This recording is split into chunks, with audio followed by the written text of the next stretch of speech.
FSN Radio. It's all about what's next. Go to financialsurvivalnetwork.com and sign up for your free weekly newsletter. You'll also get 3 free reports. The Financial Survival Network.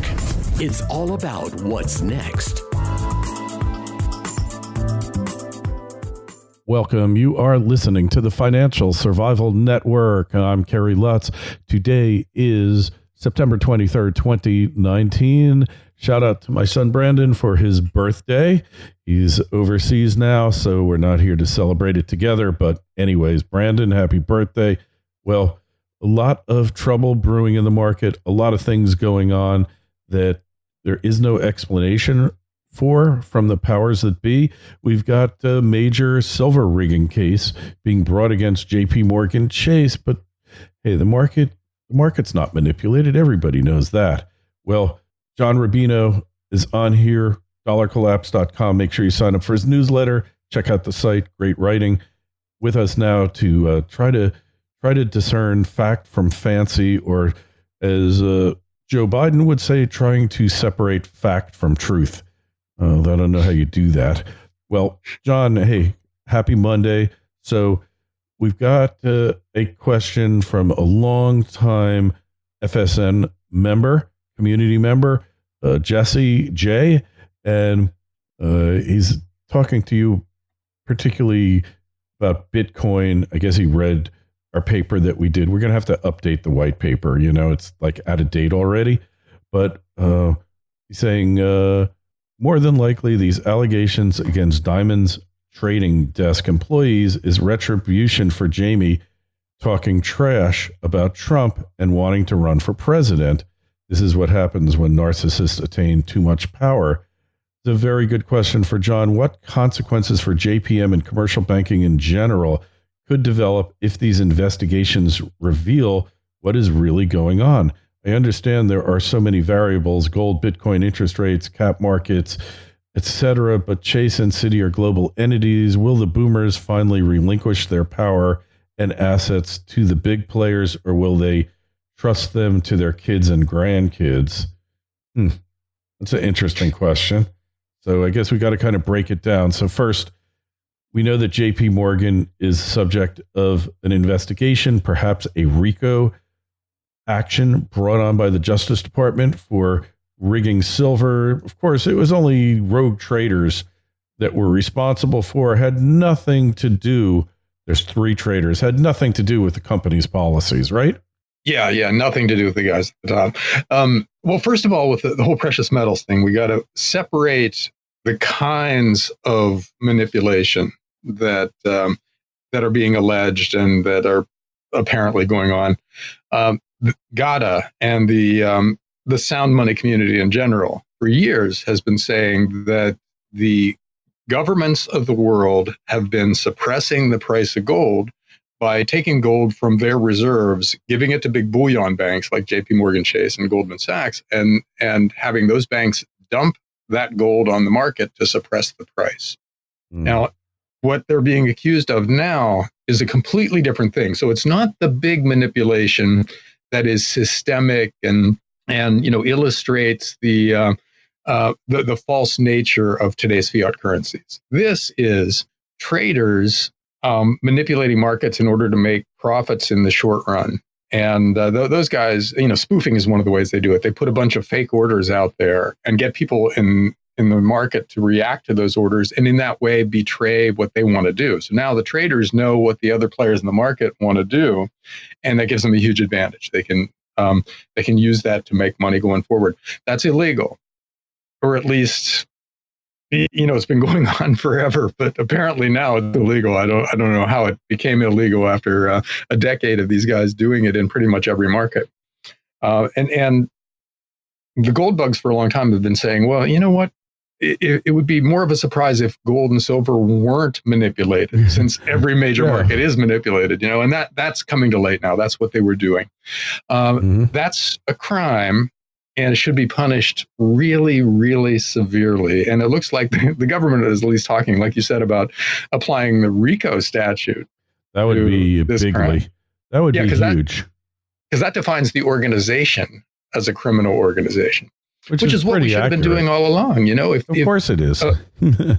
If you look at the list of things that JP Morgan Chase has paid fines for, it's really long, and it covers pretty much every market that exists out there now, that they've been stealing one way or another from the rest of those markets.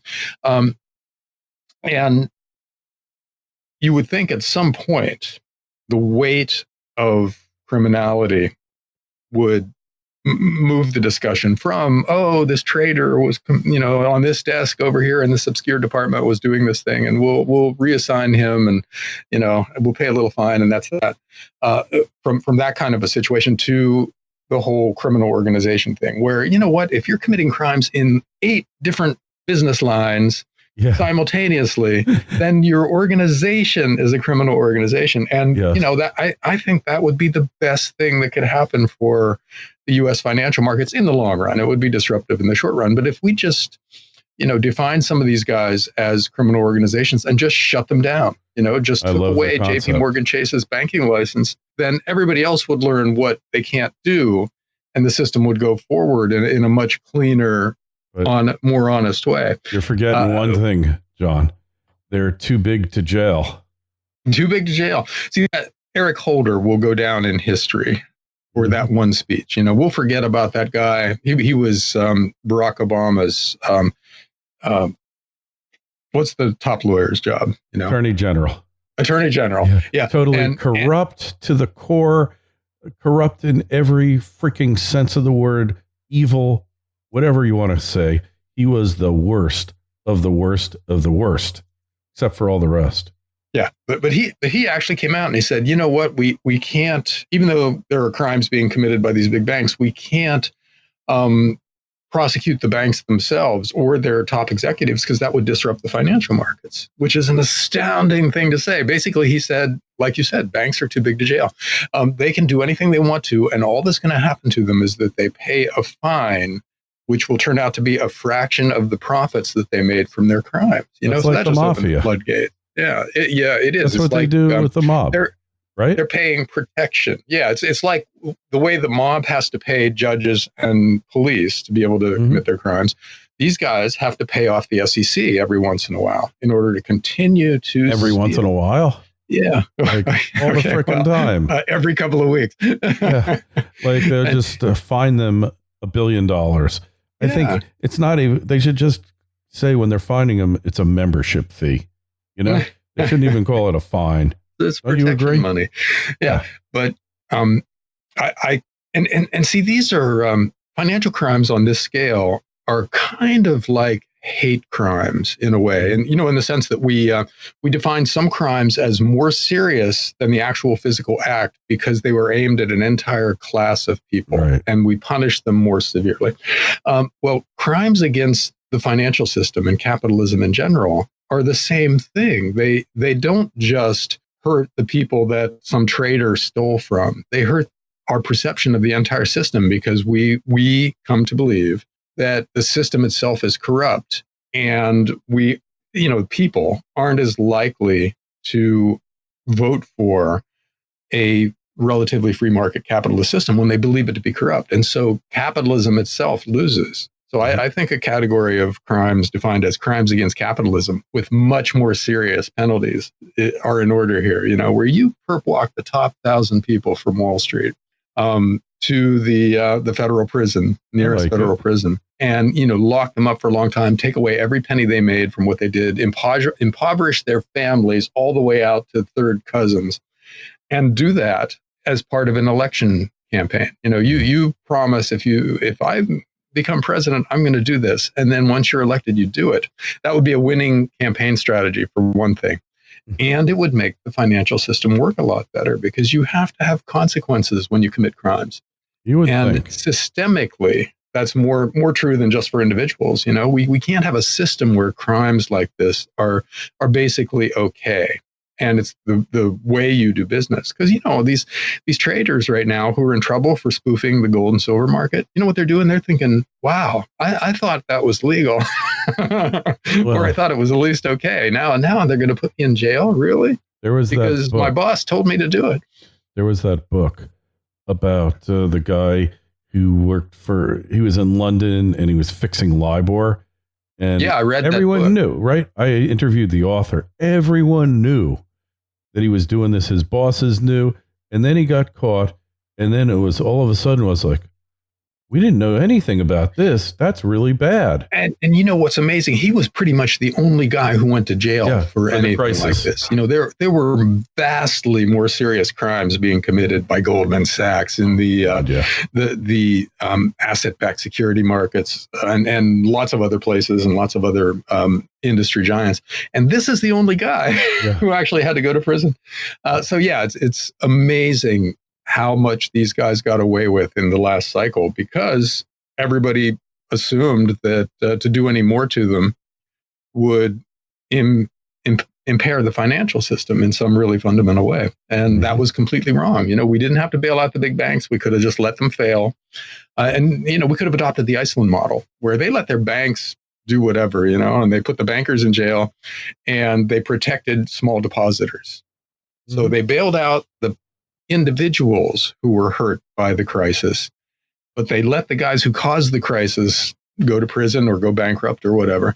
And they emerged from the Great Recession in better shape than just about anybody else. So had we done that, first of all, it would have been really entertaining. I mean, can you imagine? You and I would have had to have like 2-hour sessions once a week to just cover all the cool stuff. Just that was to keep happening. track of them all. I mean, there would be thousands. Who got perp walked to prison today? Yeah, that would have been fun. Way more fun. I want to say I'm in favor of arresting them, but sentencing them to prison, it just doesn't really work because they were just following the company's orders. I'm more in favor of, hey, all right, find these guys, take away all their bonuses that they got, and then disband the entity that they worked for, split them up, you know, protect the depositors in a conservatorship and sell off all the stuff and make sure bar every single one of those people from ever running another company in this world. Yeah. Yeah. You know, well, you know, if an individual commits a crime like this, that's sort of what happens to them. You know, they face really serious personal consequences that change their lives in fundamental ways. So that if corporations are people, like Mitt Romney likes to say, and which is, you know, a legal fact right now, as baffling as that is, if they should be treated as people by the legal system, which is to say that the corporation itself should be subject to, you know, banishment from its industry or the death penalty, depending on what it does, just like humans are when we commit crimes. Well, here's my suggestion. If corporations are people, don't ever give a corporation a blood transfusion, because you're going to wind up getting all your blood sucked out of you. And the thing is, you know, corporations aren't inherently evil. I mean, it's just a way of organizing large scale production and other kinds of action. We have allowed them to become, in a lot of cases, evil because we didn't control the bad actors in the different industries. So the bad guys got to set the rules. Exactly. And even if you're a good corporate CEO, but if your competition is doing, you know, unethical / criminal things and they're making more money at it than you are, you either have to leave the business or you have to adopt those strategies. And you know, in banking, that's where it's really obvious in banking. You know, if you run a bank and you make loans to all the good credits out there, you know, everybody who should be borrowing money from you has borrowed money, but your competitors are lending money to anybody with a heartbeat. You look stodgy and old-fashioned, and your board takes away your job and gives it to a vice president from one of those other banks. And so you either have to leave the business or you have to become a bad banker. And that's the way it is in a lot of corporate sectors right now. And the only solution to that is to punish the bad actors in a way that everybody understands, which is what we don't do now. So, you know, that's after the Great Depression, that happened to an extent. Yes. We broke up the big, powerful entities and into smaller entities, and we imposed really strict regulations on banks. So after this next crisis, you know, assuming we get through it without a nuclear war or something, we'll have to do something like that. You know, we'll have to impose antitrust laws and other strict kinds of rules of behavior on these guys, or at least we'll enforce the existing laws. And it'll be traumatic for the companies that thought they were behaving ethically because that's what everybody else in their industry was doing. But it'll be fun to watch for us. Yes, so I'm looking forward to the entertainment value of this, at least. Oh, yes, it will. It'll be fun. But it's got to happen at some point, right? Doesn't it have to? Well, usually after big crises, people look around and try to figure out how it happened. And that's when you get regulatory changes and behavioral changes. So we need the crisis first to resolve a lot of this stuff. As long as we can limp along like we are, then nobody really feels any pressure to do a wrenching change that may or may not hurt them themselves. And so it won't happen. There's the crisis. But God, it feels like we're getting close. Now, the whole thing with the repo market. Yeah. Can you explain that to me? Fascinating. Can you explain it? Because I thought look, you have to understand what a repo agreement is, a repurchase agreement. So generally banks need money and they do this with other banks too. They can save a couple of basis points and the other bank can make a couple extra over just doing Fed funds. So they collateralize, they give them a treasury bond note, and it's a 1 or 2 day loan normally, but it can go up to 2 years. So they actually don't even hand over the bond to the company they're borrowing from. They segregate it. And this is what MFS Global did. And, they don't exist anymore. And then all of a sudden, when things unravel, the collateral disappears into the black hole. And it seems to me that there's a big bank in trouble who has mismanaged or mishandled its collateral that should have been in the trust account, and it never wound up there, and they hypothecated it a bunch of times, kind of like what China does with when they're taking out loans. They use the same collateral for many, many loans, and that seems to be an acceptable financial practice there in the People's Republic of China. I think this is what's happened here, John, but nobody's willing to fess up and say what the heck's going on. We have to talk to Martin Armstrong about this. He's the one I think who will know because he actually did this stuff. FSN Radio. It's all about what's next. Otis Gold Corp is a gold development and exploration company with quality projects in the pro-mining state of Idaho. Otis's flagship Kilgore project has a resource of 961,000 gold ounces, and its recently published preliminary economic assessment demonstrated an impressive post-tax IRR of 53% at $1,500 gold. In addition to the significant expansion potential at Kilgore, Otis is exploring its highly prospective Oakley project. This Carlin-type gold deposit already has an inferred resource, and previous near-surface drilling intersected 123 meters of 0.69 grams per ton gold. Otis Gold Corp trades in New York under the ticker OGLDF and in Toronto under the ticker OOO. That's triple O. To learn more, go to otisgold.com. That's otisgold.com. The Financial Survival Network. It's all about what's next. Well, yeah, if it was just one bank in trouble, that would actually be less scary. That would be scary, but it would be less scary than nobody knowing, because the Fed comes out and says, well, there seems to be a problem with the plumbing in the financial market, which that's actually pretty scary when you think about it. When money isn't flowing the way it ought to because of some technical or structural thing at the basis of the financial market. And so basically what's happening is the Fed is dumping huge amounts of new cash, what $75 billion a day or something like that, into the bank funding market, so that banks know that they won't be shut out of the overnight or otherwise short-term funding markets. Right.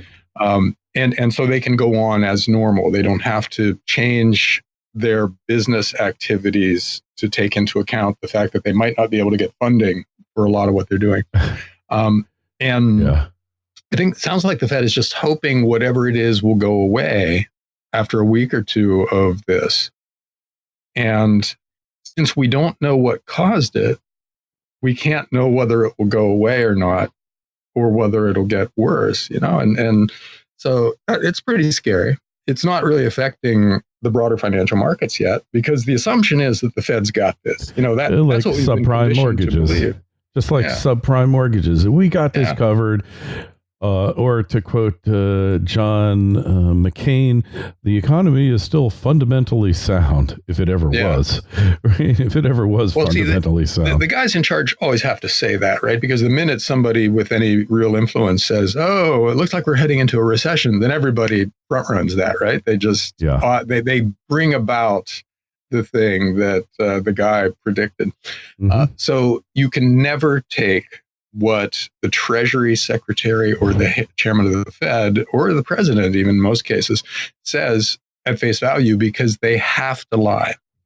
Because their words affect the financial markets, and they can, they can bring about the stuff they're worried about if they express that worry. So just never listen to what they say, and you'll never be upset. The interesting thing is the financial markets do listen, which is just baffling to me, because everybody knows they're lying. Everybody knows they're using focus grouped words in order to get the financial markets to behave in a certain way. And yet the financial markets continue to do that. They continue to dance to that tune, even though the guys buying and selling things on Wall Street must know that it's all a lie. I mean, they don't deal in truth. It's not even really a secret. It's just how that game is played.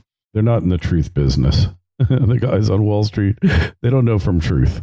They just don't know from truth. So, well, and it works to follow the Fed and just do what the Fed says until it doesn't work. So you have like 8 or 9 years normally of don't fight the Fed being the absolute best way to manage money. And then there's 1 year when listening to the Fed bankrupts you. And that year, I mean, we had 10 years of following the Fed now working. So the year when it doesn't work is getting closer all the time. We don't know which year it's going to be, but it wouldn't be a surprise if it was next year. It could happen any moment, any time. Yeah. There's nothing that can stop it once it starts. And just, it's always the sword of Damocles is always hanging over them, right? Well, in this world, that's absolutely the case, because we borrowed so much money that any crisis in any corner of the world has the potential to metastasize into another great recession or something a lot worse. So in that sense, we've created the conditions in which we're one crisis away from Armageddon financially. And you never know when that crisis is going to come. It almost came in Saudi Arabia. Was it just last week that happened? Or was last that 2 weeks ago? Last week. Okay. Where, and we still don't know the details of it, but Iran or the Houthi rebels or somebody else sent some drones and some cruise missiles right through Saudi's U.S.-designed defenses and took out a chunk of their oil capacity. And it turned out they used it to the ultimate, say, oh, the production's going to be out for months. What are we going to do? We just can't, this is the end of the world. And then it turns out, well, we'll be up and running in 2 weeks. Yeah. Actual oil supplies didn't change this week, so it turned out not to be as serious as it looked like it was going to be. But had it been that serious, had half of Saudi Arabia's oil production gone offline for 6 months, then that would have been potentially something that you could see causing a crisis that turns into a much bigger crisis. But there's plenty of other things like that. I mean, if we attack Iran over this thing, forget it. Well, we're not, though. Well, hopefully not. Yeah. Trump has so far held off on it. Trump is actually, I'm liking him more and more the longer he's in office, because the guy does not have the impulse to blow things up and kill people. No, and he said it. He said as much. But I wouldn't push him, If I were, if I were them, I wouldn't push him to see whether he'll do it or not. Because I think when push comes to shove, if he believes there really is a reason to do it, he'll do it. But he's not just going to rush into anything without really thinking this thing over. Yeah. Well, you said Russian. rush in. Yeah. Yeah. Rush in, but no, I mean, obviously he's a tool of the Russians. He's you put that word in the sentence there. He's a pawn of Vlad. Him and Vlad go way back to days when Donald Trump was at the KGB Academy. Didn't you know that? Hey, I don't understand this Ukrainian thing with Biden and Trump. Let me tell you. Caught up in but all right. It sounds like that's going to be fun to watch. Well, this is a case. Look, Trump is like a practical joker at heart. He likes to play practical jokes, and he totally understands the media that they are so desperate for anything to pin on him that they'll jump at any story without any vetting, no verification, nothing. They will just go for it, right? So it's clear that this whistleblower isn't really a whistleblower. He's somebody acting for Trump. And what Trump has done is called a wrap-up smear. And Nancy Pelosi was extolling the virtues of this type of smear where you plant a false story in various media outlets and it gets picked up and propagates. And then you as the politician goes, well, this guy is no good. Look at all these stories about him being a no good SOB. We need to get rid of him. So Trump planted the story about himself, but it's actually a Trojan horse, because you can't talk about what Trump did without talking about what Biden did, which was clearly corrupt, getting them to call off an investigation into Biden's son and getting the prosecutor fired in the Ukraine. You can look it up. I'm not going to tell the whole story. So Trump has magnificently implanted this story in the media, and knowing that they're fully going to suck up on it and it will lead to Biden's demise. No doubt. I might have to start watching Rachel Maddow again just for that. Oh, man. She doesn't even get it. She's so clueless. It's like you can't be blinded by your passions, by your hates and your loves, because if you do, things are not going to end well for you. They're just not. And they're not going to end well for this. But the day after Russiagate turned out to be nothing is the best time to watch MSNBC and the other similar news outlets, because they were just baffled, and they were crushed because they spent 2 years of their lives pushing that narrative. And so if this has the chance of doing that again, then I'll try to make sure I recorded Rachel Maddow's show the day after it's proven to be a false narrative again. Yeah. Oh my God. God. The stuff that we're for fun, we are really reduced to some sad stuff here. It's been a lot of fun, though, to watch it. Yeah. It was a lot of fun. But that's our media. That's it. Hey, we didn't even talk about what gold is doing now. It looks like it's just about come back from its little hiatus there. It's back at 1520. It's up 420 the ounce. Silver really picking up today. It's up 55 cents the ounce to 1851. $20 silver is not that far away. Whether it makes it now, I'm still inclined to think, John, fourth quarter. But we're almost at the fourth quarter now. Yeah. Mid to I'll late. Take the fourth quarter. Mid to late. It's just a little ways away. Silver gold is up in percentage terms almost 10 times as much as gold is today. Correct. It was at $14.50 back in May. It's gone up $4 the ounce. That's 30 some odd percent. It's gone up in a very, very short period of time. If we look here, we just divide that 4 by 1450.